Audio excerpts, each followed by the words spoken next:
पहले इनको खदेड़ो और फिर देख लो जिसने आना से बन लो। कोई इनकार नहीं, समाज तैयार बैठा है। पिछली बार जब ये बनाए तो समाज ने ये इसलिए नहीं बनाए थे कि इनको कोई प्यार था ना। आरएसएस बीजेपी तो हमेशा से इस देश के लिए, इस देश के विरुद्ध ही रही है, मतलब कमी किसान और कमेरे वर्ग के खिलाफ ही रही है। इनके ऊपर खाया से वो तो एक पैरासाइट प्लांट है इनके लिए, और इनको भगाने के लिए अब समय आ गया है। क्योंकि ये जो साजिश रची जा रही है, हेल बेच दी, मेल बेच दी, रेल बेच दी, तेल बेच दिया, मतलब हवाई अड्डे बेच दिए, बंदरगाह बेच दी, बाहर से नशा आ रहा है, सारा इन्हीं की बंदरगाह, हथियार आ रहे हैं सारे इन्हीं से, इन निकलदारी एक एक एसपी डीसी जो प्रशासनिक अधिकारी तो कभी राजा होते थे अपने स्टेट के, अपने जिले के, आज उनकी हालत हो रही है। उनके ऊपर हर ऑफिस में निकलदारी बैठा रखी। हम भी जब जा किसी काम खातर मेरे एसपी डीसी जो एक राजा थे, वो अपने मुंह दबाव बात करने में भी, और फिर धनखड़ साहब की हमारी चलती पड़े। मतलब हालात ये हो रहा है कि सब कुछ बांध के गिर रखे है, और कोई थोड़ा बहुत एक आध कोई बोल देगा मेरा वर्गा। तो अभी तो इंडिया में कोरिया शासन आया नहीं है, जो आने की तो तैयारी चल रही है। उसमें क्या है कि अगर एक को कोई सजा देनी है तो उसकी 3 पीढ़ियां भुगतनी पड़े, और तीसरी पीढ़ी में अगर कोई नहीं है, पेट में है, तो उस पेट वाला नहीं भुगतनी पड़ेगी कोरिया शासन में। और हमारे यहाँ मेरी घरानी पे भी, हेडमास्टरी पे, उसकी छोरी पे, जो ये खापो प्रधान हरियाणा की विनोद वाला पे, उसकी छोरी ऑस्ट्रेलिया में बैठी 3 पीढ़ियां के मुकदमे हो लिए, और प्रॉपर्टी सीज करके और ग्रहण के हो रहा है, पर इनसे कोई फर्क नहीं पड़ता। ना इनने दिया, खोज लेंगे ऊपर लाहौर फालतू दे दे, वह कोई बड़ी गाड़ी बोले। पर ये जो हमने तो देखना है, ये साजिश ये आज से नहीं रची गई थी। वर्ष 1940 में माधव सदाशिव गोलवलकर, जो सेकंड संस्थापक था इस आरएसएस का, उसने एक किताब लिखी थी वी एंड आवर नेशन 95, और उस किताब में स्पष्ट लिखा था उन्होंने कि अगर भूल से सत्ता हाथ लग जाए, जिस तरह ये 2014 में लगी, अगर भूल से सत्ता हाथ लग जाए तो उस देश की सरकारी संपत्ति, जल जंगल और जमीन अपने 2-3 धनाढ्य विश्वसनीय साथियों को सौंप दे, और 95% देश में भूखमरी पैदा कर दे, ताकि 7 जन्म तक भी आपकी सरकार ना जाए। और ये एक तरफ जो कहेगा हम तो दुनिया गैस और सिलेंडर इनकी कोई कमी को ना, और हालत यह हो रहा है अनाज की भी, उन पर भी, जितने भी हम गुजरात से निरी लाइन लाग रही। इनसे झूठा, इनसे फ्रॉड, इनसे जुमलेबाज, जब इनकी सरकार जो 11, 12, 13 में जो झूठ बोल ली और हमारे देश की, हाँ बिल्कुल ठीक कह रहे हैं, तो उसमें बोला 2-2 करोड़ नौकरी देंगे। भाई 2-2 करोड़ नौकरी देने की कह दी, और ईब जब बुझे हैं तुमने को तो जुमले थे, 15-15 लाख थारे खाते मांगोगे, वो एक जुमले हो गए। और 2-2 करोड़ नौकरी मान लिया भारतवर्ष में, ये देवी देवता है 33 करोड़ बताए, और बेरोजगार बालक से 24 करोड़। एक देवता एक नौकरी देश का है, झाड़ू भी दे दे, पोस्टर भी दे दे, हमने मोदी को मांगने की जरूरत को ना, इन देवता के लिए ने एक बालक में तो लाश के है एक देवता, पर ना पाखंड घुमा के, और इनने तो नौकरी तो ठोस ली। नौकरी तो कोई युवा बालक नहीं सोचे कोई कितने मिल जाएगी, सवाल ही पैदा तो भूल जाओ। और रही इलेक्शन की जो ये बनावनाड़ी, इनमें क्या है कि जो ये चुनाव आयोग है, न्यायपालिका तो होली, वो तो बलराज मलिक जी बता देंगे बैठे सारे सबके मोहली सोली, और चुनाव आयोग मनमर्जी का अपना हिस्सा गठित कर लिया कि जो चुनाव आयोग जो बढ़ा के वोट दे देगा, जो रिजल्ट देगा, रिजल्ट वो ये सब न मान्य होगा। इन पार्टी फूटियां करने का कोई चक्कर नहीं चलेगा। वह एक खट्टर ने कही थी, जिस टाइम खट्टर मुख्यमंत्री बनाया, बोला ठालो लट तेलो, तो इनका खट्टर का है हुक्म मान लो भाई, बाकी पार नहीं घुसाओगी शायद सी। ये इतना अहम रोल है और इतना खतरनाक खेल है कि जिस तरह यूजीसी वाली बात है, ये तो एक बहुत छोटा सा हिस्सा है। शाम को सोओगे जब कोई कानून से, तड़के उठोगे जब कोई और कानून।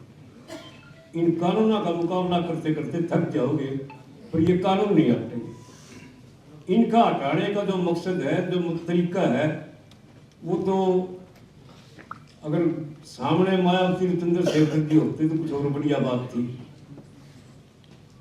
अब हरियाणा का थोड़ा सा हिस्सा ले ले, थोड़ी सी बात ले लो कि पिछले 2024 के चुनाव में अपने चौटाला एंड कंपनी चंद्रशेखर जी तो कर दुष्यंत के साथ 90 सीटा पे, और मायावती ने कर लिया 90 की 90 सीटा के ऊपर अब्बे के साथ। और तीसरे अब जो 52 में श्राम जी हैं, ये भी कहे भाई एक तरफ करो कि मन के मामला करो इनका।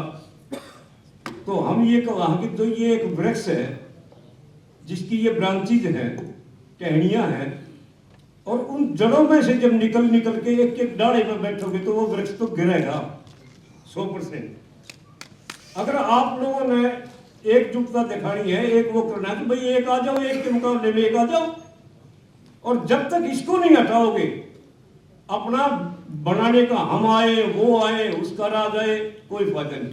हमारी जातियों के साथ जो शोषण होता रहा उसे हम आज भूलना भी चाहें तो भूल नहीं सकते कि हजारों वर्षों तक हमारी जाति के जो लोग थे, हमारे समाज के जो लोग थे, उन्हें शिक्षा से किस तरह से वंचित रखा गया, उन्हें स्कूल तक नहीं पहुंचने दिया गया, उन्हें शिक्षा के उस माध्यम तक नहीं पहुंचने दिया गया जहां से हमारे लोग उठ सकते। साथियों, आज जब यूजीसी की बात होती है तो हमारे जो सामंतवादी लोग हैं या जो वो लोग भी हैं जो हमारे खिलाफ खड़ी रहती है, वो ये बात अक्सर कहते हुए सुने जाते हैं कि आप यहाँ तक कैसे आ गए।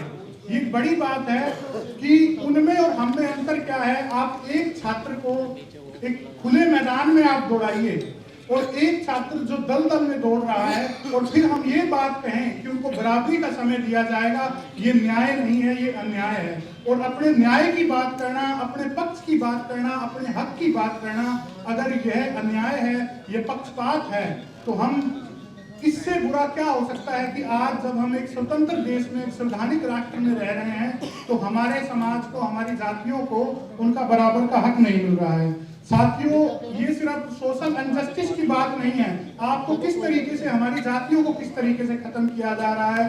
सबसे पहले हमारी फौज को खत्म कर दिया गया जिसमें हमारे बच्चे जाते थे, लेकिन आज वहां की स्थिति क्या है कि पहले आप देखते होंगे 5-7 साल पहले जब आप सुबह सुबह गांव से निकलते होंगे तो कितने बच्चे थे जो सुबह सुबह दौड़ लगाया करते थे, लेकिन आर्मी खत्म हो जाने की वजह से आज कोई बच्चा फौज में जाना नहीं चाहता है। आपकी खेती किसानी को खत्म किया जा रहा है। खेती किसानी में अभी जो अमेरिका और यूएस से, जो भारत यूएस से ट्रेड डील हुई है, इसमें निश्चित रूप से आप मान के चलिए कि अगली जो फसल आएगी हम बेच भी नहीं पाएंगे, तो इसका नुकसान भी हमारी जातियों को, हमारे समाज के लोगों को होगा।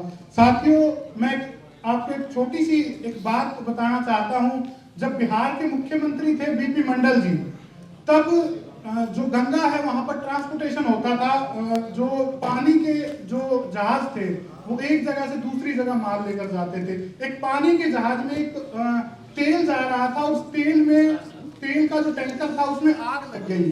तो सामंतवादी जो लोग है, जो हमारे खिलाफ आज खड़ी है, उन्होंने ये कहा कि देखिए एक पिछड़ा दलित मुख्यमंत्री बना है तो पानी में भी आग लग गई। तो बीपी मंडल जी ने उनका जवाब दिया था कि ये आग इसलिए पानी में नहीं लगी कि एक पिछड़ा और दलित मुख्यमंत्री बना है, कि आग आपके सीने में लगी है कि एक पिछड़ा और एक दलित मुख्यमंत्री बना है। साथियों, हम सिर्फ 2-3 मिनट और लूंगा।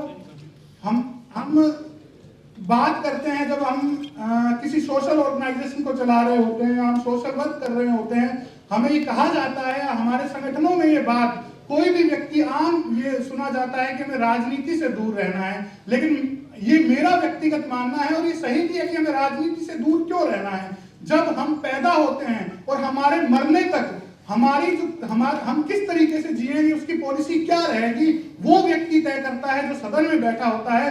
तो हम अपनी राजनीतिक भागीदारी क्यों ना बढ़ाएं। जब हमारी संख्या, हम कहते हैं कि जिसकी जितने भागीदारी उसकी उतनी हिस्सेदारी, जब हमारी संख्या 90 है तो फिर हमारा सत्ता में हमारा संख्या क्यों कम हो जाती है, सत्ता में हम क्यों नहीं जा पाते हैं। साथियों, मैं क्योंकि पूर्वी राजस्थान से आता हूं और पूर्वी राजस्थान राजस्थान में एक बड़ा आंदोलन हुआ था, करोड़ीलाल बैसला जी गुर्जर आंदोलन था। और मैं ये कहता हूं कि आप किसी भी समाज से सीखिए, खास करके ओबीसी, एससी, एसटी, हमारे जो समाज हैं, हम सबको एक दूसरे से सीखना चाहिए। आप किसी आंदोलन के विरोधी हो सकते हो, आप किसी मूवमेंट के विरोधी हो सकते हो, लेकिन आपको उससे सीखना जरूर चाहिए। करोड़ीलाल बैसला जी ने 2006-8 में जब गुर्जर आंदोलन चल रहा था, तो उन्होंने अपने समाज से एक आह्वान किया था। उन्होंने कहा था कि आप 15 साल के लिए आप जो, क्योंकि उनका जो लोक देवता है देव नारायण जी, उसको उसकी पूजा करते हैं, आप देव नारायण को खूंटी पर टांग दो और आप जो पाठ पूजा में पैसा खर्च करते हो, वो पैसा आप बच्चों की शिक्षा पर खर्च कीजिए, आप स्वास्थ्य पर खर्च कीजिए। तो आप यकीन मानोगे कि उसके बाद जो उनका असर हुआ वो ये असर हुआ कि गुर्जर समाज आज राजस्थान की ब्यूरोक्रेसी में है, गुर्जर समाज आज नौकरियों में है, गुर्जर समाज की राजनीतिक भागीदारी भी बढ़ गई है। साथियों, एक बहुत बड़ी विडंबना और हम बहुत बड़े युद्ध में हैं। अगर आने वाले 5 साल में हम नहीं संभले, अगर 2030 तक हम नहीं संभले, निश्चित रूप से हमारी जमीनें भी जाएंगी, हमारा अस्तित्व मिटा दिया जाएगा और हम ये जो लड़ाइयां आज लड़ रहे हैं, शायद हमारी आने वाली पीढ़ियां याद भी नहीं रख पाएंगी कि हमारा समाज, हम बड़े गर्व के साथ कहते हैं कि हम जाट समाज, गुर्जर समाज, मेघवाल समाज, खटीक समाज, अन्य किसी भी समाज से हैं, लेकिन उनका कोई नाम लेने वाला भी नहीं बचेगा, क्योंकि वो जो 2% सामंतवादी लोग हैं, उनकी लोभी इतनी मजबूत हो गई है कि हमें टक्कर लेने के लिए मजबूत फैसले लेने पड़ेंगे। जिस तरीके से करोड़ीलाल बैसला जी ने अपने समाज से आह्वान किया था, क्या हम 5 साल के लिए एक ऐसा प्रोग्राम डिजाइन कर सकते हैं? हो सकता है कि मेरे गांव में मेरा किसी के साथ जमीन का रोड़ा होगा, हो सकता है मेरे भाई के साथ कोई विवाद होगा, लेकिन क्या हम एक ऐसा प्रोग्राम डिजाइन कर सकते हैं कि 5 साल के लिए हम सिर्फ, कुछ भी हो जाए, हम सारे विवाद भुलाकर, जितनी भी हमारे बीच में डिफरेंसेस हैं, उन सबको भुलाकर हम सिर्फ अपने अस्तित्व के लिए, अपनी खेती किसानी के लिए और अपने सोशल जस्टिस के लिए लड़ेंगे। अगर हम 5 साल ये कर गए तो हम बच जाएंगे, हमें हमारा सोशल जस्टिस भी मिल जाएगा, हमारी खेती किसानी भी बच जाएगी, हमारा अस्तित्व भी बच जाएगा। नहीं तो आने वाले 5 साल में आपको बिल्कुल खत्म कर दिया जाएगा।